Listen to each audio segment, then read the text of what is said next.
Recently, I was vending at a show in New Jersey when somebody asked me, "Do you actually collect the cards?" And at first glance, that seems like an innocuous question, and that's because it is. And my first instinct was almost to be offended. And I couldn't stop thinking about it, and I'm still thinking about it now, hence me making a video about it. But what I'm realizing is I think this represents a larger trend in the hobby that's something important and something I want to talk about. Clearly, I want to talk about it because it's gotten me to make a YouTube video for the first time in almost a year. For context, I was vending at a show in New Jersey, just a one-day show. It was in Woodbridge, New Jersey. I go to those pretty often, so if you're at one, maybe you'll see me. But I was vending, had my little table, as vendors do. I don't know why I'm explaining that. I feel like everybody knows that. But I had all these cards out, everything. And this person came up to me, just a regular person who was clearly just a normal collector, and they asked me if I actually collected the cards. And, you know, for some reason, that just felt like such an odd question to me. Like, of course I do. Like, it's a given. But I'm realizing that maybe it's not. And, you know, this person didn't mean anything by it. We had a great conversation, ended up talking about cards for like 20 minutes. I pulled out my trusty slab case and showed them all these Entei cards that I had that weren't on display at that point because I actually didn't have this display ready till like 20 minutes before filming this video, so you're welcome. Also, courtesy of IKEA, not sponsored, obviously. But that question epitomized this thing that I've been thinking about a lot, which is the future of the hobby. We're in a really weird era. I haven't been online much in the past year, but I've been probably more into this hobby than I've ever been. I've been going to every single Collecticon, all these shows, almost every month. I was going to an in-person event, and I would see at these that so many of the deals that were happening with the biggest cards, like these very high-end cards, the chase cards of the hobby, a lot of them were happening between vendors.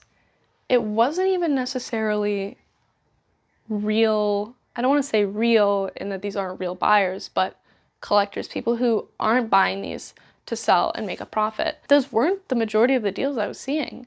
And that's always a concerning thing. When everyone buying is buying to sell something and not actually keep it, that's concerning. And I'm obviously guilty of that as well. Just look at my channel history. But I think this just really brought to light something that I've been concerned about for a long time that stopped me from making a lot of purchases, especially for myself, which is that everyone in the hobby, or at least the majority of the people in the hobby right now, the big high-end collectors, aren't really actually collectors. They're resellers, flippers, streamers, business people, all of these things that aren't harmful.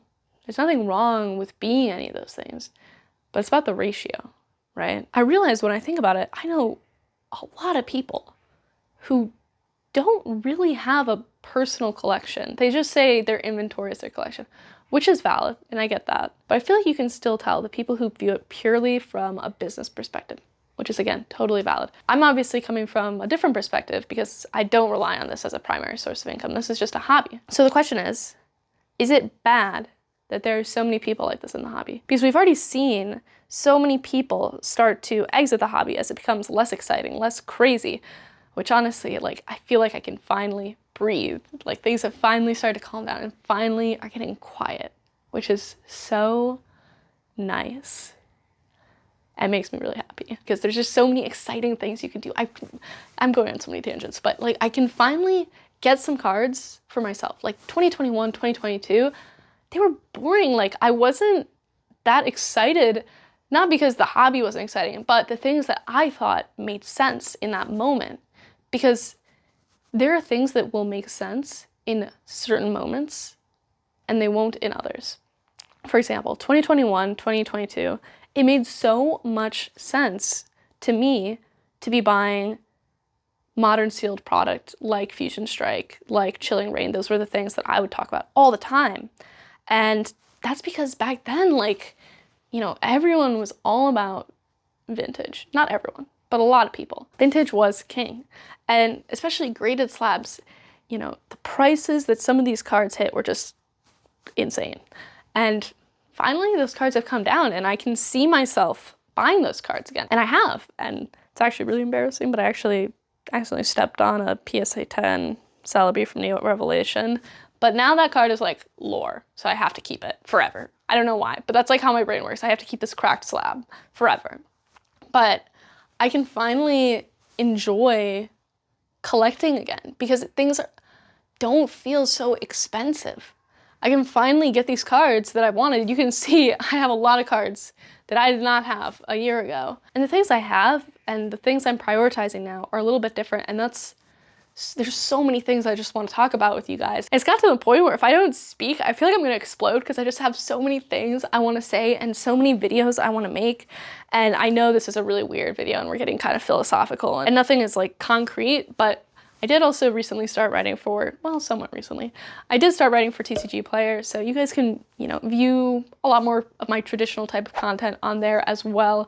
Still gonna be on here because certain things I think are best said in video format, and also not everyone reads TCG Player articles, so blah, blah, blah, blah, blah. Also, I like making YouTube videos. This is kind of where I started and where the thing I'm most passionate about. I know that it feels like things are stagnating, and in some ways they are, but that's, again, so exciting because, listen, Pokemon is the biggest IP in the world.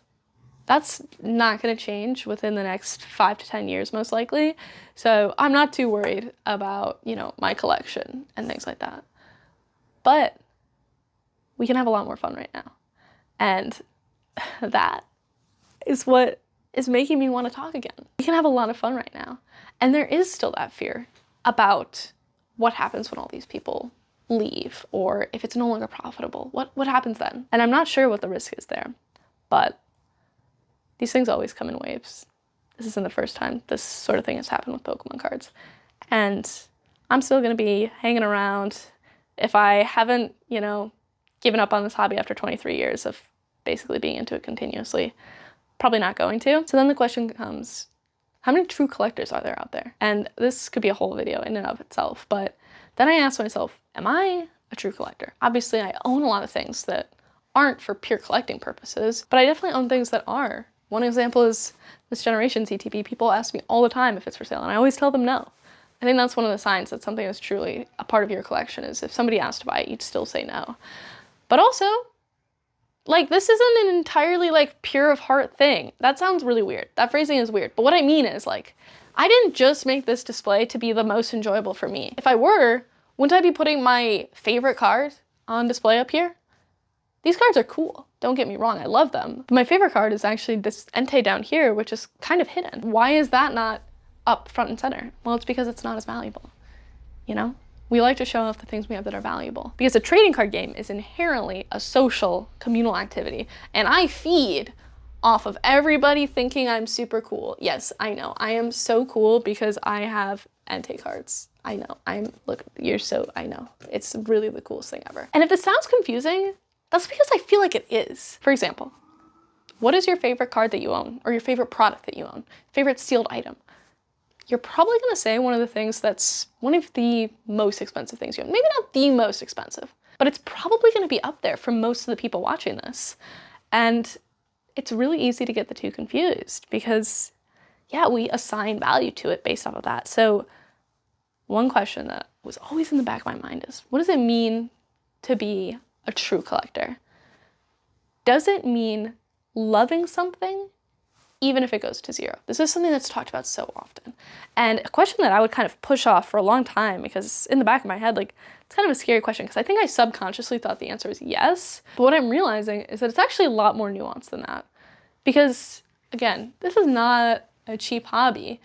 And when you buy something with your monies, your dollar bills, I'm sorry, ew, gross. When you buy something with your monies, you're effectively giving up your time, because that's how you earn money. And time is something you can never get back. So it's so painful to lose that. And that is so valid. And I've realized that it is perfectly natural to want the things that you spend your time and your money on to retain their value. Now, I'm not gonna be upset if these cards drop 10, 15, 20, even 50%, but I'd be pretty sad if they were suddenly worthless, because again, there's just the regret of I could have bought this later, I would still want them. I own plenty of collectible things that aren't valuable. Look at the number of plushies and other knickknacks I have out here. Those aren't really that valuable, but I still like them and I still want them. So I guess, yeah, I'm not as afraid as I was about people assigning so much value to these things and being afraid of them losing value, because I think that is natural. And I am actually very excited to see what happens when things get even quieter, because it is so nice feeling like there's time again, there was always this rush. I felt like I had to get things as quickly as I possibly could before they started getting more expensive. And I was just like, oh, I gotta pour all this stupid money into Fusion Strike and Chilling Reign and all this stuff. People have talked us to death now, so I feel like I can't talk about them anymore, but you know what I'm saying.